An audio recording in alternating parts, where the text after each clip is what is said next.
Please help me in welcome Darcy Sims. Thanks. Thanks, Michelle.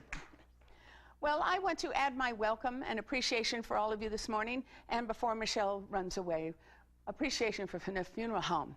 There are 22,000 funeral homes in the United States. Less than 10% do anything past the funeral.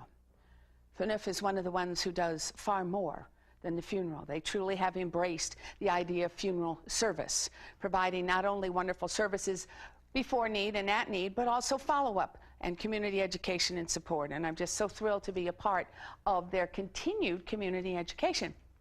But we came this morning to talk about something that's near and dear to probably everybody's heart in one way or the other. And my question for you this morning is that, are you a caregiver or a caretaker? Is that just a play on words, or is there a difference between being a caregiver and a caretaker? And if there is, what's the difference? And how do we take care of ourselves if we find ourselves in that particular role? Whether you find yourself in that role as a professional or you find yourself in that role as a family member. Most of us at some point will be called upon to provide care for someone, whether they are ill or not. If you're a mother, if you're a father, if you are a family member of any way, we have to provide care for each other. And there are lots of elements that we don't even think about that may influence ourselves, and particularly how we could take care of ourselves. So that's what we're going to talk about this morning. We're a nice small group, so I'd like us to be able to talk with each other, not me just talking at you all morning long. But let's get started and see what happens if I can get the technical pieces to work. Once I got to live the American dream. We were a very happy family, military by career, and parents by choice. I grew up in the military. My father was a general in the Army. I think I purposely sought out a military man to marry. I kind of like that gypsy life. I don't clean house. I just move all the time. Well, it's true. Every time the windows need washing, by gosh, the government's been very compliant and said, gosh, you need to move. I went, awesome. And even now in our second year of retirement, I have a feeling that we are not going to stay any place. I know how to move. I don't know how to stay.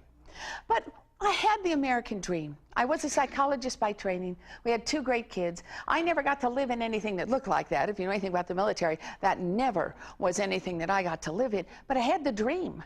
I had the fairy tale. I had everything I could have wanted. Until one day we discovered that you can't paint rainbows on walls and expect them to stay. And in the end, we had to say goodbye to our little guy who died of a malignant brain tumor at the age of 13 months, 30 years ago. And 30 years ago, there wasn't much available in the way of support for grieving families, or even in support for families who were desperately trying to figure out how to do this.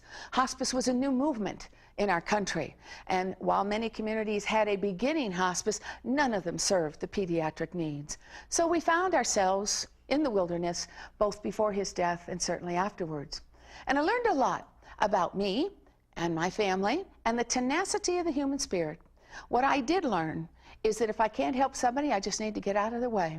Because families are going to do what they need to do and want to do, whether we're there to help or not. And my goal is always to be a helpful presence instead of one of those harmful presents. But once in a while, we kind of have to take a few minutes out to look at who we are and what we're doing and what brings you to this field. Most people come to the field of care providing not by choice, but because of circumstance. You have been dragged, pushed, thrown into, shoved off of, or suddenly elected to the role of a care provider. We do it well. Most people rise to the occasion and can sustain that energy for a very long time, far past what any of us thought. If someone had said to you, you're going to be providing care for the rest of your life, or this is your profession, you would have said, well, I don't know if I could do that. And yet we do. We find that it feeds us, that it supports us, that for many of us it becomes a passion in our lives. But it also is quite expensive. It's one of the most expensive professions that you could have chosen, because it demands not just the academic, not just the head part of you, not just the cognitive development part, but the heart work as well. This isn't just head work. This is soul work. This is heart work. And in that, it does take its toll. So I thought this morning, I appreciate you coming. We've carved out 2 hours of time to look at us, to look at the care provider, to see what feeds us, what depletes us. How come we're doing what we're doing? And if we could get a handle on that, maybe we could figure out how to create a little island of respite for ourselves, because you cannot endlessly go to the well and expect it not to dry up at some point. So my job this morning, and I invite you to be a part of that, is to look at us. What on earth is it that we do? When the American dream ends for all of us at some point, we end up in this world.